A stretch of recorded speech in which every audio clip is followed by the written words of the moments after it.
ഉറങ്ങണമെന്ന് അറിയാൻ പറ്റില്ല. മുറ്റൊക്കെ ഒന്ന് വിനയാക്കണം. അതിനൊന്ന് വിളിച്ചു നോക്കട്ടെ. ഇല്ല അമ്മ എന്തേ മുറ്റൊക്കെ ഒന്ന് നമുക്ക് വിനയാക്കണ്ടേ? 2 ദിവസം വരുമ്പോ കൂടല്ലേ വന്നത്. അപ്പൊ അമ്മ എന്താ അവളെ വിളിക്കാത്തെ? അവളെ അവിടെ ഒരു ടി വി ഉണ്ടായിരുന്നല്ലോ ഞാൻ ഇങ്ങോട്ട് വരുമ്പോ.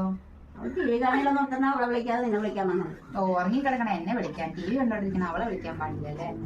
ഓ നമ്മള് പാവപ്പെട്ട വീട്ടിലത്തെയാണല്ലോ അല്ലേ, അതുകൊണ്ടായിരിക്കും. അവള് പല കടക്കാരെ കൊണ്ട് അവളുടെ കയ്യിൽ ചളിയൊന്നും പറ്റാൻ പറ്റില്ലേ?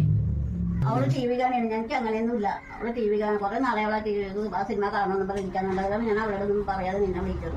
നമുക്ക് വരാൻ ബുദ്ധിമുട്ടാണ്, വരണ്ട അമ്മ തന്നെ ചെയ്തോളാം.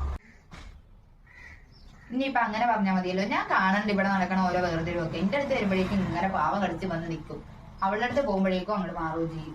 ഇപ്പൊ നിങ്ങൾക്ക് അവളെ വിളിക്കാറുണ്ട്, അവൾ അവിടെ നിന്ന് ടി വി കാണുകയാണ്, ഞാൻ ഇവിടെ കടന്നുറങ്ങാണ്. കടന്നുറങ്ങണ ആളെ വിളിക്കണാണോ നല്ലത്, ടി വി കണ്ടോണ്ടിരിക്കണ ആളെ വിളിക്കണാണോ നല്ലത്?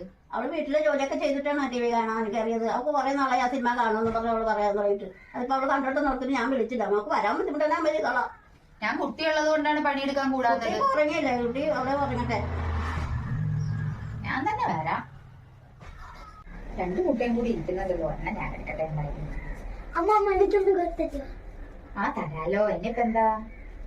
തുണി എടുത്തോട്ടോ, പൊളിക്കണട്ടോ, പൊട്ടിച്ചിട്ടില്ല, പൊളിക്കണട്ടോ. ആ ചേച്ചി അത് അവർക്കുള്ള മുട്ടയായിരുന്നു, അവനുള്ളത് ഞാൻ കൊടുത്തായിരുന്നു, അവനത് കഴിച്ചു. എന്നിട്ടാണ് അവനിപ്പോ വന്നത്. അത് മറ്റവർക്ക് ഞാൻ വേണ്ടിട്ട് ഉണ്ടാക്കി വെച്ചതായിരുന്നു. ഇപ്പൊ ഇതിനൊക്കെ കണക്ക് വെക്കാൻ തുടങ്ങിയിട്ടുണ്ടല്ലേ? ഞാൻ നിന്റെ കുട്ടിയും മേടിച്ചിട്ട് വന്നതല്ലേ, അതുകൊണ്ടായിരിക്കും നീ ഇതിനൊക്കെ കണക്ക് വെക്കണതല്ലേ? എനിക്ക് വേണ്ട തന്നെ മുട്ട, എന്നാ കൊണ്ടൊക്കെ. ഞങ്ങൾക്ക് 2 ആൾക്ക് വേണ്ട, ഞങ്ങൾക്ക് വേണ്ടത് ഞങ്ങൾ മേടിച്ചോണ്ട്. ഒരു മുട്ട എടുത്താൽ എത്ര കണക്ക് വരാൻ നിൽക്കണം. വേണോ നമുക്ക് പോകാം. എന്താ മോളെ അങ്ങനെയൊക്കെ പറയണത്? 4 മുട്ട ഉണ്ടാവുന്നുള്ളൂ, ഒരു മുട്ട അവൻ തിന്നണം, ഞാൻ കണ്ടതാ. പിന്നെ അമ്മ അവിടെ സൈഡ് കൂടിയല്ലേ?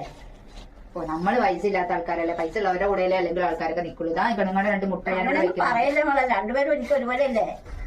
എന്തിനാ അങ്ങനെയൊക്കെ തോന്നണത്? ഇപ്പൊ ഒരു മുട്ട അവൻ അധികം കൊടുത്തോണ്ട് ഇപ്പൊ എന്താ കുഴപ്പം? അവർക്കുള്ള മുട്ട എന്ന വൈകുന്നേരത്തേക്ക് അവനോട് വാങ്ങിട്ട് വരാൻ പറഞ്ഞിട്ട് ഉണ്ടാക്കല്ലേ വേണ്ടു. വേണ്ട നിങ്ങളുടെ മുട്ട, അതായിരിക്കണം നിങ്ങളുടെ മുട്ട. ഞാൻ പോവാ, വേണ്ട നമുക്ക് പോവാടാ. ഇനി അവരുടെയും കൂടെ കളിക്കാൻ പോകണ്ട കേട്ടോ, അവരൊക്കെ വലിയ പൈസ ഉള്ള ആൾക്കാരാ. ഒന്നിനി അവരുടെ കൂടെ കളിക്കാൻ പോകണ്ട, ഇവിടെ ഇരുന്നോ. അമ്മ എന്താ അച്ഛമ്മയും കൂടെ ആന്റിയുടെ സൈഡിലാണല്ലോ. സാരില്ല, പോട്ടെ. അച്ഛമ്മയ്ക്ക് എന്താണെന്നറിയോ, ആ ആന്റി വലിയ പൈസ ഉള്ള കുമ്പത്തിന്ന് വന്നതാണ്. അതുകൊണ്ടാണ് ആന്റിയോട് ഇത്ര സ്നേഹം കൂടുതൽ. നമ്മുടെ അപ്പൂപ്പ കൃഷിപ്പണിയൊക്കെ ആയിട്ട് നിൽക്കണതല്ലേ. ഇതെന്താ മോളെ ഇങ്ങനെയൊക്കെ പറയണത്? പണക്കാരും കാശുകാരും നോക്കി നിങ്ങൾ 2 പേരും ഒരുപോലെ അല്ലേ? അങ്ങനെയൊന്നും പറയാൻ പാടില്ലേ. കാശും പണക്കാരിയൊന്നും അങ്ങനെയൊന്നും ഇല്ല. നിങ്ങൾ 2 പേരും എനിക്ക് ഒരുപോലെയാണ്. ഞാൻ എന്തെങ്കിലും അവളുടെ ഭാഗത്തുനിന്ന് തെറ്റ് നിനക്ക് തോന്നിയിട്ടുണ്ടെങ്കിൽ ഞാൻ അവളോട് ചോദിക്കാം. നിങ്ങൾ 2 പേരും കൂടി നിർത്തി ചോദിക്കാം, അപ്പൊ അറിയാലോ കാര്യം എന്താന്നുള്ളത്.